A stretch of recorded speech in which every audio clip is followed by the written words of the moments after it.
Одним из самых гениальных и простых инструментов саморегуляции может быть ведение дневника. Ввиду его простоты множество людей не обращают на него внимания, так как не осознают, какие возможности он в себе скрывает. С помощью дневника можно услышать свой внутренний голос, избавиться от беспокойства, генерировать идеи, решать проблемы и даже написать книгу. Извлекая свои мысли из головы и излагая их на бумаге в письменной форме, вы получаете бесценный доступ к сведениям, которых в противном случае никогда бы не получили. Для ведения дневника не существует никаких специальных правил или законов, но есть рекомендации, к которым вы можете прислушаться. Первое. Будьте максимально откровенными.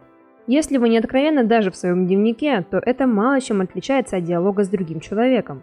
Пишите все, что придет в голову, не стесняйтесь странных мыслей. Полная детализация. Разница между мыслями, которые остаются в голове, и теми, которые вы выкладываете в дневник, в том, что во втором случае их можно развить.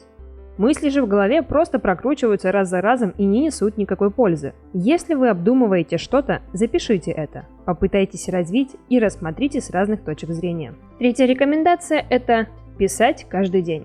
Это, конечно, трудно, однако максимальную пользу дневник принесет именно при каждодневном использовании. Это не только позволит вам разобраться с кашей в голове, но и позволит развить такой навык, как дисциплина. И четвертая рекомендация – пишите как осознанно, так и неосознанно.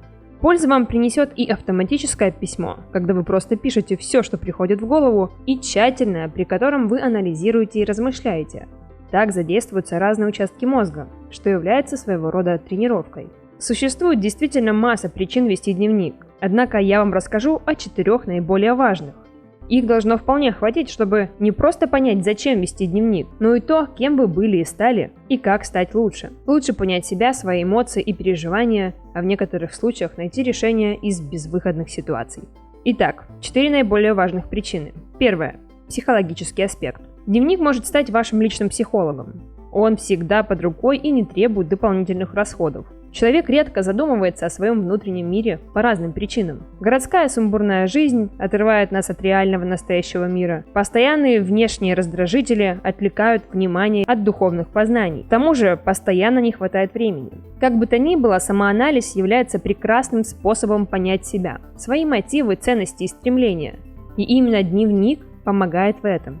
Он позволяет хотя бы иногда задумываться о том, какие чувства и эмоции мы на самом деле испытываем, выяснить причину своих реакций и с удивлением узнать, что они совершенно не те, каковыми казались изначально. Выплеск мыслей и эмоций помогает улучшить психологический климат. Вы станете лучше понимать себя и научитесь приводить мысли в порядок за считанные минуты. Вторая причина вести дневник – это позитивный аспект. Стресс, депрессию, апатию испытывает множество людей, но большинство из них ничего с этим не делают, заталкивая проблему все глубже и глубже. От многих подобных неприятных вещей можно избавиться, если вести тщательно работу над собой с помощью дневника. Пишите в дневнике о том, что вас вдохновляет, и о том, что вы любите. Мы часто сосредотачиваемся на чем-то негативном. Выражайте письменную благодарность за то, что имеете. Это вовсе не значит, что вы должны быть удовлетворены тем, что у вас есть, и более ничего не делать. Вы просто будете почаще себе напоминать о том, что не все так плохо. Если у вас есть еда и крыша над головой, это уже лучше, чем у многих других людей с разных уголков планеты. Творческий аспект. Многие писатели, дизайнеры, философы, сценаристы и художники вели и ведут дневники. Все эти люди сходятся в одном. Он помогает выпустить на волю творческое воображение. Мы не всегда можем воплотить в жизнь какие-то проекты ввиду больших средств на реализацию, но мы можем фантазировать об этом и придумывать нечто совершенно немыслимое.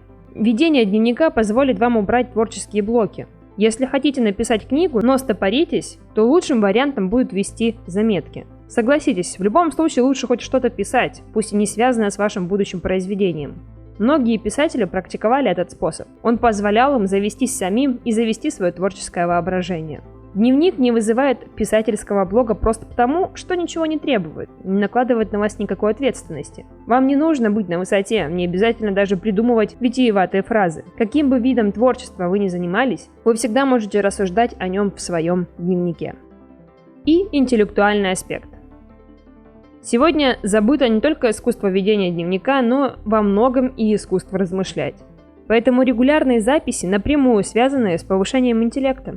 Объем памяти начинает увеличиваться, вы научитесь доказывать свою точку зрения в любом диалоге, станете более собранным и сконцентрированным. Помните о том, что интеллект очень высоко ценится.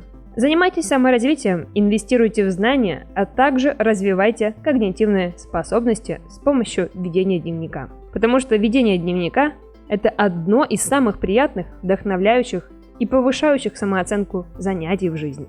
Ведите дневник. Успехов вам и вдохновения! На этом наше видео подходит к концу, ставьте лайк, подписывайтесь на канал, впереди вас ждет еще масса всего интересного. Всем пока!